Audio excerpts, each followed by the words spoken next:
we share a commonality that in some point in our careers, both you and I were at Infosys. And I'm not sure if you would echo the sentiment, but I used to feel it amazingly proud for the fact that Sudhamurty ma'am did a lot of things for Infosys, not just, investing, taking care of the early days of admin and stuff, but she's like a pillar. And we often hear NRN sir saying that it's her career and it's her sacrifice that you see my victory on. So, and I don't see most people, mimicking that model or even having the strength to do something like that. So how did you really got into this journey? And I see you stepping into Frugal a little earlier compared to sir. I mean, as an officially on LinkedIn or wherever I see. So how difficult or easy was it for you to, leaving everything aside and being the front face or figure and driving that Frugal testing in the early stages? So basically, if you remember in 2015, there was a lot of startup revolution happening, Right. specifically in Hyderabad. We stay in Hyderabad, right? Right. So I was working in Infosys, and I was actually happy with my job. It was a very stable and comfortable life. Yeah. And I was a developer kind of person. Like I was not at all, I never knew how do we do testing. I didn't know ABC of performance testing. Okay.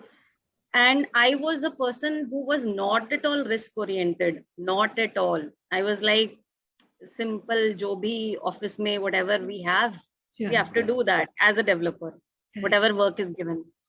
So I was not exploratory, nothing creative. Whatever work was given, done, going back home, taking care of the family, and next day again, same thing. Sure. But he was taking me to various startup conferences that time, because he himself wanted to do something in this direction. Sure. And then he came up with an idea of creating a SaaS product in performance testing, and which was like, I was totally ignorant about this particular domain.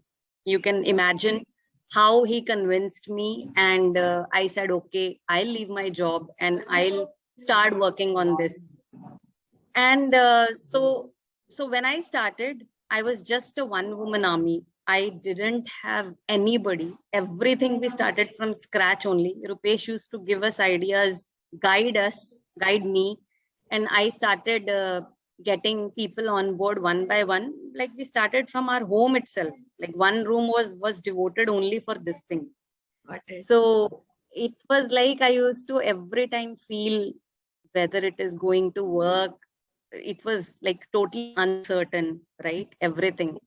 But slowly things started forming. We had, as Rupesh said, one co-founder. He also helped.